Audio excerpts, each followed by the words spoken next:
Navidad, malas noticias para gente buena y buenas noticias para gente mala. Para comenzar, ¿no? Dale, por favor, al siguiente. Tenemos un título, desde luego, que nos provoca preguntas.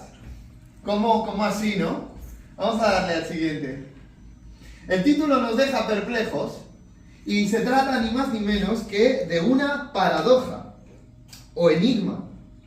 A Jesús le gustaba hablar en parábolas y yo espero poder transmitir en esta mañana, con el estilo de Jesús, el gran mensaje de la buena nueva, que es la que nos trae aquí en esta mañana, la Navidad. Dale. No es lo mismo, ojo, ser gente buena que ser buena gente. No es lo mismo ser gente buena que ser buena gente. Para todos los que sois hispanoparlantes, sabéis que ser buena gente es ser una persona amable, ¿sí?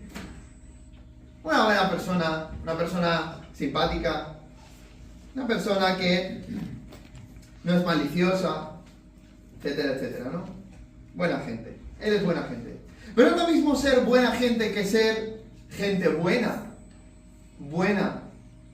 realmente buena, moralmente buena, irreprensible, irreprochable. ¿Cómo somos a los ojos de Dios? Dale uno más. La Navidad, o Natividad, como también se le llama, es el nacimiento del Salvador del mundo. Creo que ya hemos escuchado bastante sobre este gran evento, sobre este acontecimiento en esta mañana. ¿Qué es la Navidad? Es el nacimiento del Salvador del mundo. Un nacimiento que había sido predicho cientos y hasta miles de años de antelación. Dale una más. Entonces, ¿cuál es el significado de esta paradoja? Bueno, la Navidad trae malas noticias para quienes creen que son buenos, pero trae esperanza y salvación a quienes se dan cuenta y reconocen su necesidad de Dios. Al hablar de la bondad, ¿no? Eso de ser gente buena, muchas personas piensan en sus propias buenas acciones. Soy amable, no hago daño a nadie, ayudo a los demás. Pero desde la perspectiva de Dios, la verdadera bondad no se mide por estándares humanos, sino por su ley perfecta, sus mandamientos. La Navidad es un recordatorio para nosotros de una verdad profunda. A saber, trae malas noticias para quienes confían en su propia bondad, pero ofrece esperanza y salvación a quienes reconocen su necesidad de Dios. ¿Vale? ¿Y cuál es el propósito de lo que estamos exponiendo en esta mañana? Comprender la relevancia de primer orden de esta paradoja para nuestra vida actual y nuestra eternidad. Dale una más. Vamos a ver este texto. Esta sección se titula Malas noticias para gente buena. Vamos a ver lo que nos dice. Una más. Entonces, fijaos. Entonces Jesús dijo: yo he venido a este mundo. El trasfondo de este pasaje es que Jesús en Juan capítulo 9 acababa de curar a una persona ciega de nacimiento, ¿vale? Una persona totalmente ciega y que era bastante mayor, había recibido este milagro. Incluso las autoridades religiosas judías le habían estado interrogando a ver qué te ha hecho este, y cómo eras, y cómo estás. Y él dijo: yo solo sé una cosa, que antes yo era ciego y ahora veo. No sé quién es este que me ha curado, solo sé que era ciego y ahora veo. Y en ese contexto inquisitivo de las autoridades religiosas hacia Jesús, hacia su persona, donde decían que él era pecador y se inventaban cosas acerca de él sin ni siquiera saber su vida, bueno, pues es en ese contexto de acusación y de mal rollo, por decirlo de algún modo, de parte de los judíos y sus autoridades hacia Jesús, que se da esta situación después de haber curado al ciego de nacimiento. Vamos a ver lo que dice. Yo he venido a este mundo, dijo Jesús, para juzgarlo, o para juicio, para que los ciegos vean y los que ven se queden ciegos. Malas noticias para gente buena. ¿De qué está hablando Jesús? He venido a este mundo para juzgarlo, para que los ciegos vean y los que ven se queden ciegos. Toma ya, ¿no? Algunos fariseos, es decir, las autoridades judías, parte de las autoridades judías, que estaban con él, al oírlo hablar así, le preguntaron, ¿qué? ¿Acaso también nosotros somos ciegos? Es lo que estaba sugiriendo, ¿no? Jesús les responde, si fuerais ciegos, no seríais culpables de pecado. Pero como afirmáis ver, vuestro pecado permanece. ¿Cuál es el problema? Ahí hay un juego entre el tema de la ceguera física y la ceguera espiritual. Tú puedes ser ciego físicamente, pero ver espiritualmente quién es Jesús. O puedes ver y ser un estudioso y un erudito, un sabio, pero menospreciar a la sabiduría que es Dios hecho hombre, Jesús. Entonces, y cuando tú menosprecias a Jesús, estás menospreciando el principio de la sabiduría. Él es la sabiduría, hecha humana. Si fuerais ciegos, es decir, si reconoces que eres ciego, que no ves, que necesitas de Dios, no serías culpable de pecado. ¿Por qué? Pues porque se te perdonaría, ¿no? Pero como afirmáis ver, si yo sé quién es este Jesús, es un pecador, ¿no?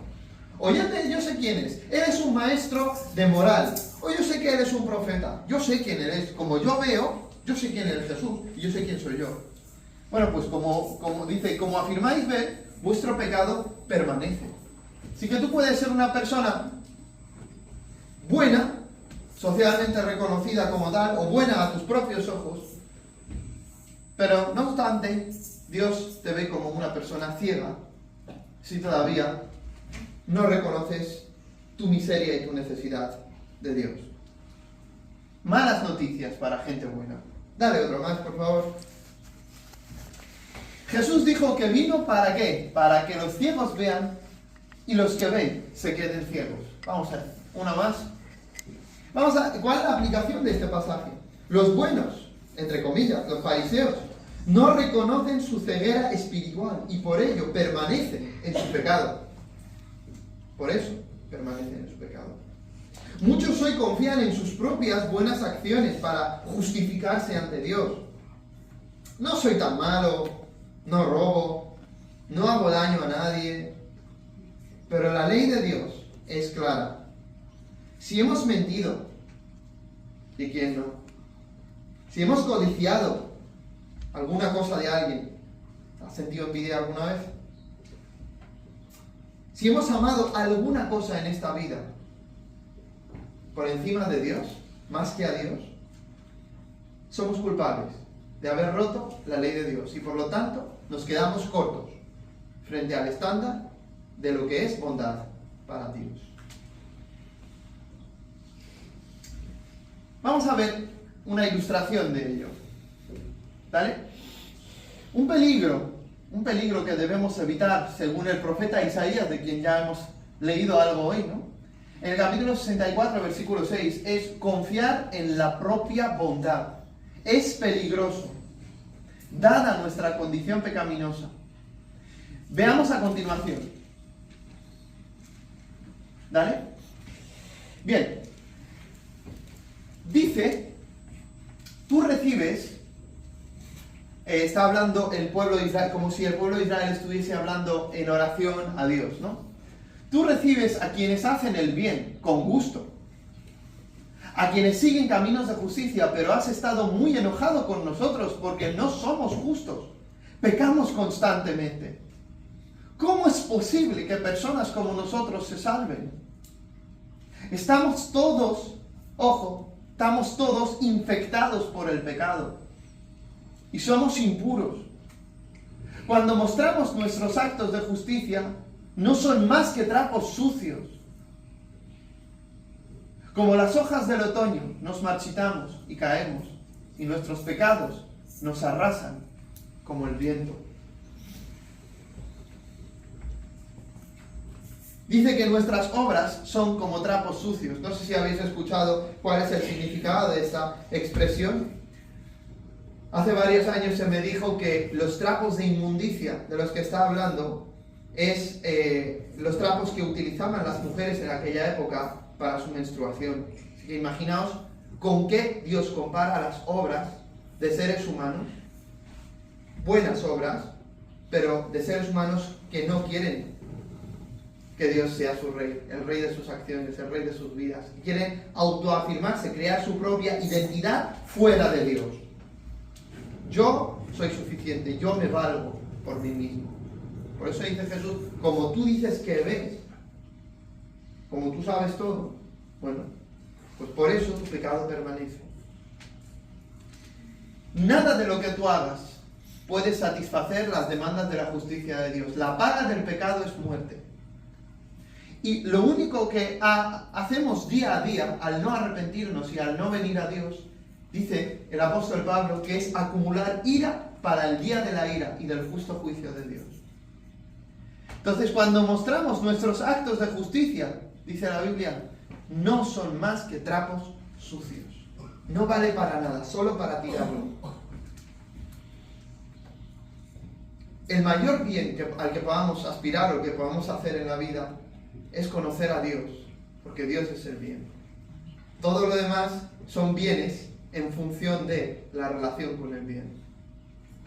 Vamos a continuar. Y dice, tenemos una parábola más de Jesús. Sabéis que a Jesús le gustaba enseñar con parábolas. Y esta es la parábola del fariseo y el recaudador de impuestos.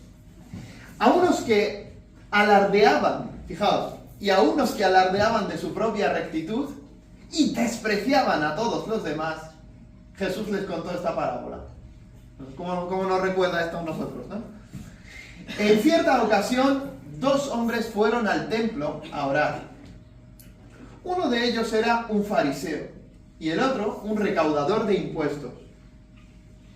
Sabéis que los recaudadores de impuestos tenían muy mala fama entonces, porque recogían dinero de su propio pueblo y encima cogían más de lo que debían. Servían a los romanos que los habían conquistado. Eran como lo peor de la sociedad, junto con las prostitutas. Y dice, era un fariseo y el fariseo era la persona más santurrona que había, la persona más religiosa que había. Y el otro un recaudador de impuestos. Dice el versículo 11, el fariseo plantado en primera fila oraba en su interior de esta manera. Y fijaos, dice oraba en su interior, esta traducción, literalmente el texto dice que se oraba a sí mismo. ¿Qué nos enseña esto? Cuando oramos con orgullo es como si no estuviéramos orando a Dios. Estamos orándonos a nosotros mismos, estamos hablando con nosotros mismos. Se decía a sí mismo. Oraba en su interior de esta manera. Oh Dios, te doy gracias porque yo no soy como los demás. Qué manera de orar, ¿no? Ladrones, malvados y adúlteros. Tampoco soy como ese recaudador de impuestos que está ahí. ¿Sigue? Ayuno 2 veces por semana y pago al templo la 10ª parte de todas mis ganancias. O sea, le contaba a Dios lo bueno que era, ¿no? En cambio, el recaudador de impuestos, que se mantenía a distancia, ni siquiera se atrevía a levantar la vista del suelo, sino que se golpeaba el pecho y decía, oh Dios, ten compasión de mí, que soy pecador. Os digo que este recaudador de impuestos volvió a casa con sus pecados perdonados. El fariseo, en cambio, no.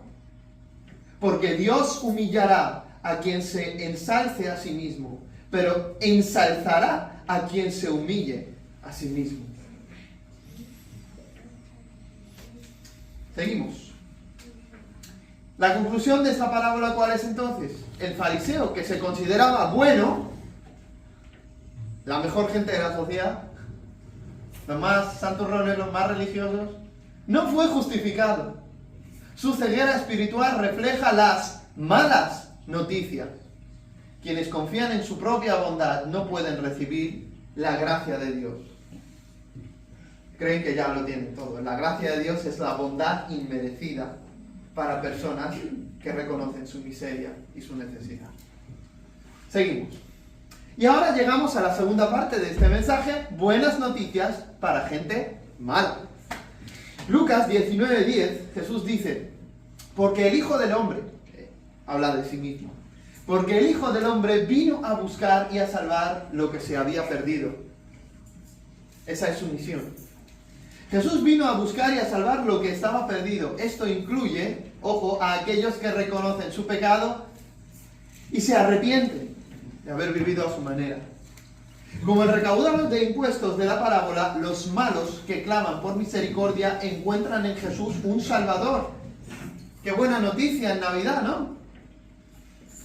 La Navidad no es solo celebrar un nacimiento, sino es reconocer que Cristo vino para rescatarnos de nuestros pecados y de sus consecuencias eternas. Necesitas ver y reconocer que estás perdido. ¿Para qué? Para poder ser encontrado por Jesús. O sea, que hasta que no reconocemos que estamos perdidos, no logramos ser encontrados por Jesús. Es el pastor que te está buscando, pero hasta que no reconozcas que estás perdido, no va a poder encontrarte. Porque tú no quieres dejarte encontrar. ¿Seguimos? Y aquí venimos a la siguiente historia, Lucas 5:30 al 32. Dice, los fariseos y sus maestros de la ley se pusieron a murmurar y preguntaron a los discípulos de Jesús, ¿cómo es que vosotros os juntáis a comer y beber con recaudadores de impuestos y gente de mala reputación? O sea, la pregunta a los discípulos de Jesús, pero ¿no estáis siguiendo a un maestro que es un hombre santo y tal? Bueno, ¿cómo os juntáis con esta escoria de la sociedad? Bueno, Jesús les contestó, no necesitan médico los que están sanos, sino los que están enfermos. Explicación, un enfermo no busca al médico si cree que está sano, evidentemente. ¿Qué pasa? ¿Que estás pidiendo cita al médico cuando estás bien? No, estás pidiendo cita al médico cuando ves que estás mal. Y no es hasta que te das cuenta de la gravedad de tu situación que reconoces la urgencia de ir al médico y de una medicina. La medicina cobra su valor cuando te das cuenta de que estás mal. Hasta entonces no te importa mucho. Un enfermo no busca al médico si cree que está sano. De la misma manera, aquellos que se consideran buenos no ven su necesidad de Jesús, pero los enfermos espirituales, quienes reconocen su pecado, encuentran esperanza en Jesús. Siguiente. Dice Jesús, como conclusión, atrás. Ahí. Yo no he venido a llamar a los buenos, sino a los pecadores, para que se arrepientan. Mira, no necesitan médicos los que están sanos, sino los que están enfermos. Yo no he venido a llamar a los buenos, a los justos, a los que se creen justos, sino a los pecadores, para que se conviertan, para que se vuelvan a Dios vivo. Seguimos. Y dice, ahora la tercera parte del mensaje es la Navidad. Jesús salva del pecado, que es de lo que venimos a hablar hoy, ¿verdad? Mateo 1:19 al 21 dice, José, su prometido, el prometido de María, era un hombre justo y no quiso avergonzarla en público. Por lo tanto, decidió romper el compromiso en privado. Ya sabéis que ella se queda embarazada por el poder del Espíritu Santo y José, pues como cualquier otro ser humano, se piensa, pues aquí hay algo que está mal.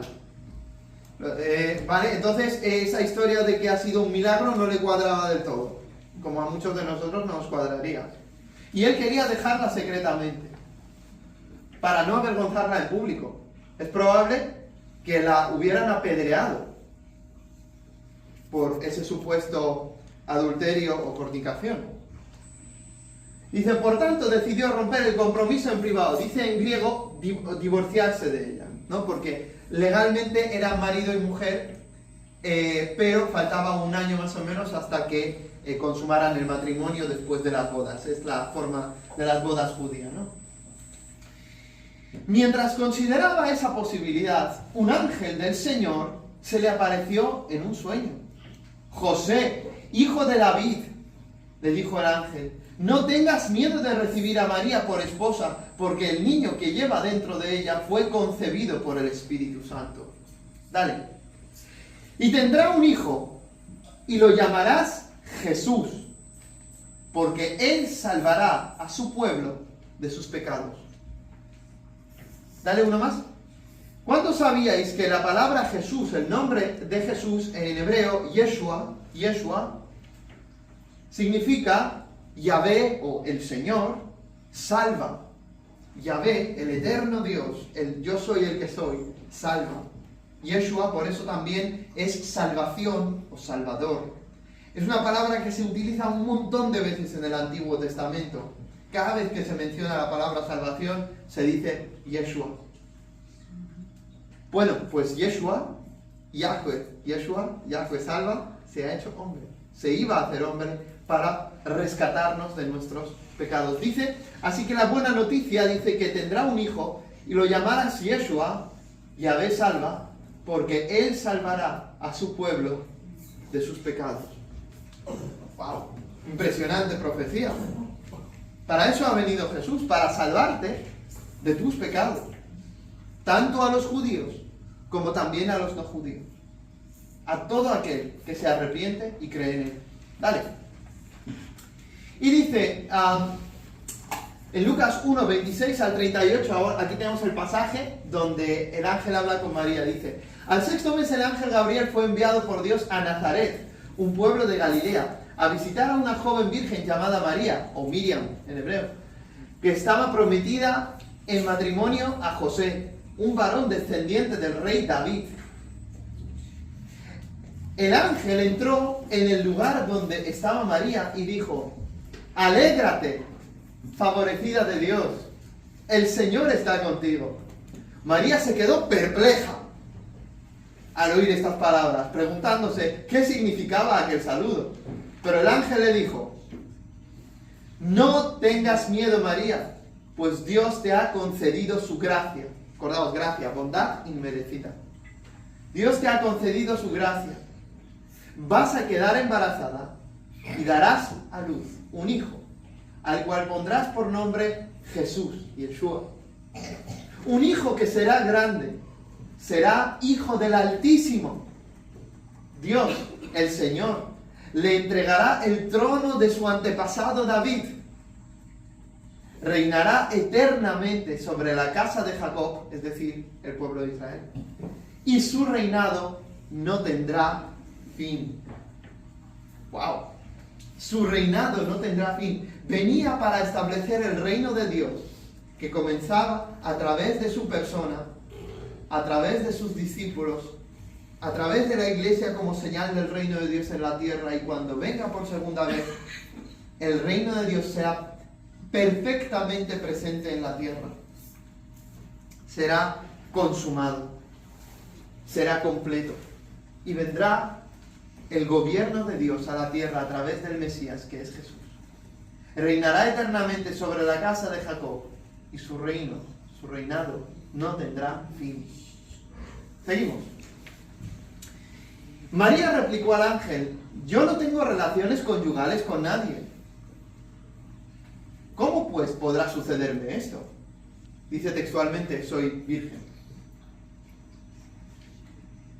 El ángel le contestó, el Espíritu Santo vendrá sobre ti y el poder del Altísimo, del Dios Altísimo, te envolverá. Por eso el niño que ha de nacer será santo, será hijo de Dios. Mira, si no, a Elizabeth, tu parienta, también ella ya está de 6 meses, porque para Dios no hay nada imposible. Elizabeth era su parienta, tenía muchos años y era estéril. Y milagrosamente también se quedó embarazada a través de su marido, ahí sí. María dijo, dale, yo soy la esclava del Señor, que Él haga conmigo como dices. Entonces el ángel la dejó y se fue. ¿Seguimos? Y resumamos entonces esto. el ángel le dice a José que Jesús salvará a su pueblo de sus pecados. Y el ángel le dice a María que Jesús será el Hijo del Altísimo y reinará eternamente. Aplicación a nuestra vida. La Navidad no trata de tradiciones o regalos, sino de un Salvador que vino para cumplir un propósito eterno, nuestra redención, pagar el rescate por nosotros. La Navidad es un recordatorio de que los seres humanos no podemos salvarnos a nosotros mismos por nuestras buenas obras. Como dice la carta a los Efesios 2, 8 al 9, porque por gracia, bondad inmerecida, sois salvos por medio de la fe, no por obras, para que nadie se gloríe. Jesús es el regalo inmerecido de Dios para la humanidad, para ti y para mí. ¿Dale? La Navidad, la cruz y yo. Cuarta y última parte de lo que estaremos viendo. La historia de Navidad no termina en el pesebre, amigos, sino en la cruz. Jesús nació para morir por nuestros pecados y resucitar, garantizando el perdón y la vida eterna a quienes creen en Él. Jesús nació para rescatarte a ti, para pagar con el valor de su vida, de valor infinito, incalculable, tu deuda infinita con Dios, a causa del pecado. Esta es la mejor noticia que puedas escuchar esta Navidad. Dios ha venido a pagar una deuda, una multa que tú tenías acumulada con Él y que solo Él podía pagar, pero solo el ser humano tenía que pagarla. Por lo tanto, era necesario que Dios se hiciera humano para pagar los pecados de todos nosotros y darte una oportunidad. Entonces, mi pregunta para ti en esta mañana, pregunta de reflexión, es la siguiente. ¿Eres como el fariseo, confiando en tu propia bondad? ¿Yo me valgo porque yo lo valgo? ¿O como el recaudador de impuestos, reconociendo su necesidad de la misericordia de un Dios santo y justo? Ahora, Dios te invita a responder en esta mañana. Responde. Acepta el regalo de la gracia que Jesús ofrece. La Navidad es el recordatorio de que Jesús vino para salvarte. Acepta el regalo de la gracia que Jesús te ofrece. Siguiente. La Navidad trae, en definitiva, malas noticias. Ahora estamos resumiendo. Malas noticias para quienes se creen buenos, pero trae buenas noticias de esperanza y salvación para los que se dan cuenta y reconocen su necesidad de Dios y de su perdón. Por lo tanto, Jesús vino a traer malas noticias para los que confían en su bondad propia y buenas noticias para los que reconocen su pecado y vienen a Jesucristo como en arrepentimiento y fe. El arrepentimiento quiere decir que tienes que decidir hoy dejar de gobernar tu vida a tu manera. Que tú reconoces como si fuera un conductor que has estado usurpando el asiento del conductor y le dices: Jesús, te he tenido toda la vida en el asiento de atrás. Jesús, siéntate por favor en el asiento del conductor. Me voy de aquí, me siento atrás. Dirige mi vida, el coche es tuyo, mi vida es tuya, llévame a donde tú quieras. Eso es el arrepentimiento. Reconocer que lo has hecho mal y que has estado ocupando el trono en la dirección de tu vida, el trono que le pertenece a Dios. ¿Y qué es la fe? La fe es depositar tu confianza, así como una persona confía en un paracaídas cuando se tira del avión, no confía en su propia capacidad de salvarse, ¿no? Meneando los brazos, ¿no? Sino confía, pones toda su confianza ¿en qué? En el paracaídas. De la misma forma, en lugar de confiar en ti mismo, en ti misma, transfiere la confianza a Jesús, que gracias a su muerte y resurrección te puede rescatar, si hoy vienes a Él. Y mi respuesta entonces para ti es: ¿qué responderás hoy? ¿Qué responderás hoy? La invitación de Dios está lanzada.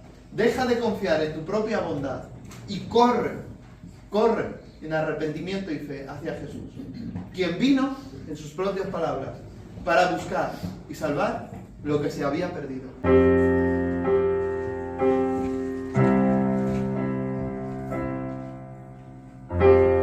Enviaron solo a él que volase a Nazaret.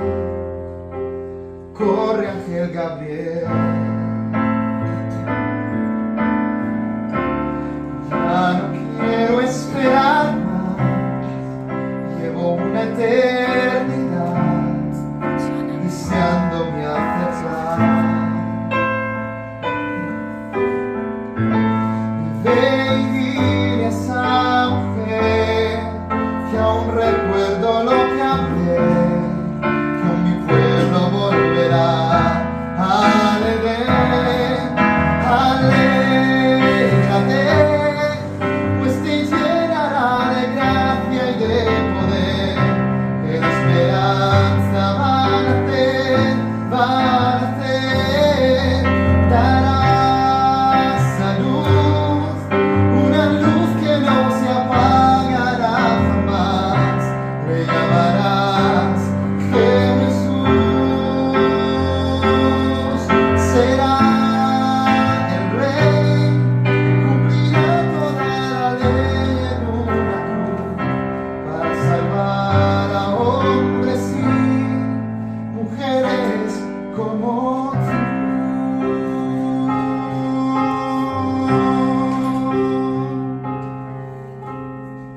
El cielo fue a ver a Emmanuel, pues con las prisas ya se fue.